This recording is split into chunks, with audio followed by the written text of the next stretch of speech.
Assalamualaikum warahmatullahi wabarakatuh. Perkenalkan, saya Beatrix Labiro, calon guru penggerak Angkatan 11 Kabupaten Morowali Utara, Provinsi Sulawesi Tengah.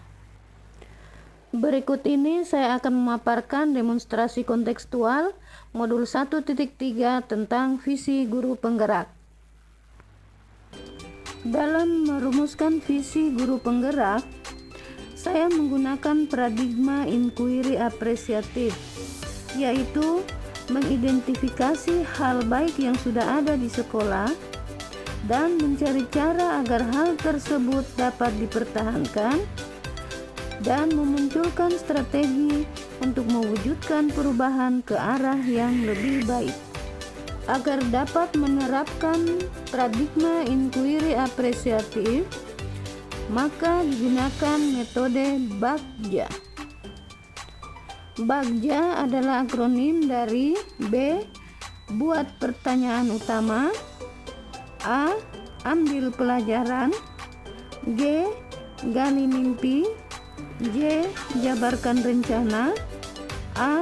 Atur eksekusi. Adapun tahapan-tahapan Bagja adalah sebagai berikut. Yang pertama, buat pertanyaan utama, yaitu berisi pertanyaan-pertanyaan untuk menentukan arah penelusuran. Selanjutnya, ambil pelajaran, yaitu memandu bagaimana pengalaman positif dari individu, kelompok, atau komunitas lain yang akan dijadikan pembelajaran.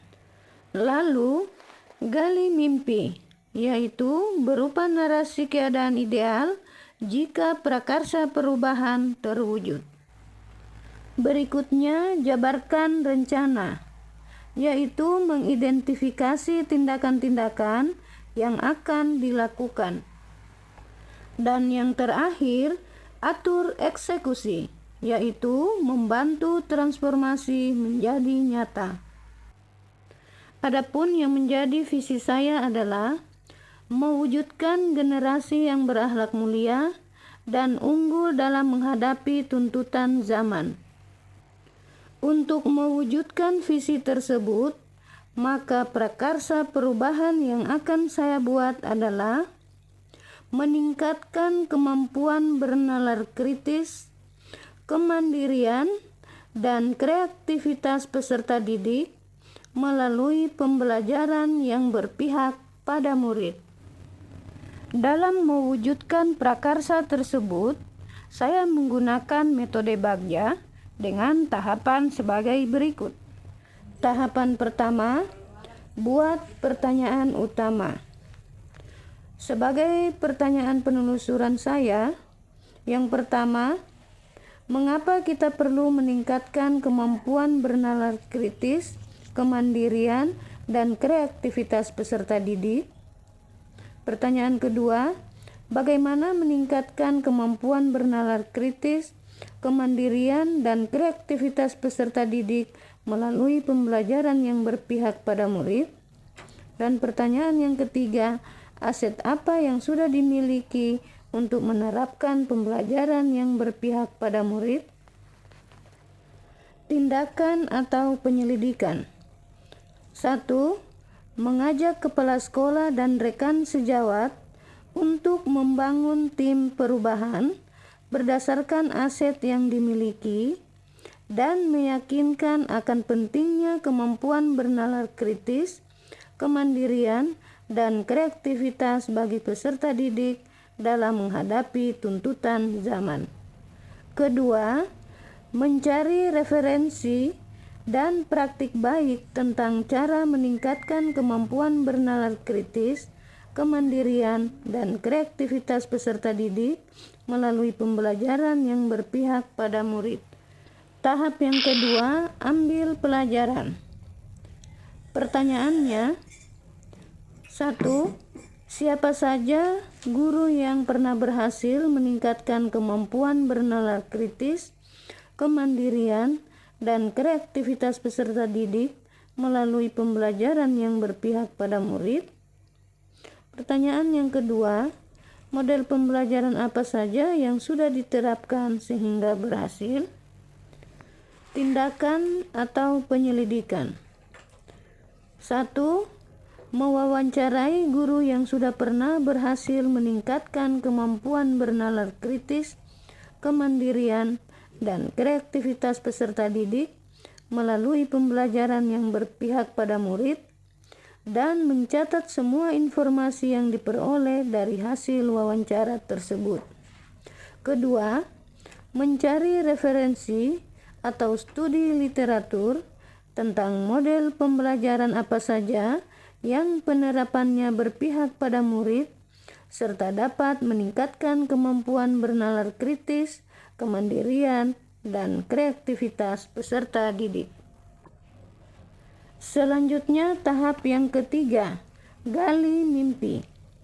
Pertanyaannya, apakah kebiasaan-kebiasaan baru yang saya bayangkan terjadi jika berhasil meningkatkan kemampuan bernalar kritis, kemandirian, dan kreativitas peserta didik melalui pembelajaran yang berpihak pada murid? Tindakan atau penyelidikan. 1. Membuat deskripsi tentang pembelajaran yang berpihak pada murid dan memajang dokumentasinya di majalah dinding sekolah atau website atau media sosial. Yang kedua, mengajak rekan sejawat untuk membiasakan pembelajaran yang dapat meningkatkan kemampuan bernalar kritis, kemandirian, dan kreativitas peserta didik dengan cara yang sudah ada atau dengan cara baru yang mereka kembangkan. Tahap berikutnya, jabarkan rencana. Pertanyaannya, 1. Apa langkah sederhana yang bisa dilakukan untuk meningkatkan kemampuan bernalar kritis, kemandirian, dan kreativitas peserta didik melalui pembelajaran yang berpihak pada murid? Pertanyaan yang kedua, bagaimana gambaran aktivitas yang akan dilakukan oleh peserta didik untuk menguatkan praktik di kelas dalam upaya meningkatkan kemampuan bernalar kritis, kemandirian, dan kreativitas peserta didik melalui pembelajaran yang berpihak pada murid? Tindakan atau penyelidikan. 1. Berkoordinasi dengan kepala sekolah dan berdiskusi dengan anggota tim perubahan untuk mengatur rencana kegiatan dan pembagian peran. Kedua, berdialog dengan murid tentang situasi atau kondisi pembelajaran yang mereka inginkan dan apa harapan mereka dari kegiatan pembelajaran yang dilaksanakan. Dan yang ketiga, memilih dan menerapkan model pembelajaran yang aktivitasnya memerdekakan peserta didik serta dapat meningkatkan kemampuan bernalar kritis, kemandirian, dan kreativitas mereka. Yang keempat, mempertebal karakter berakhlak mulia melalui pembiasaan berdoa, membuat kesepakatan kelas, dan saling menghargai perbedaan pendapat dalam proses pembelajaran.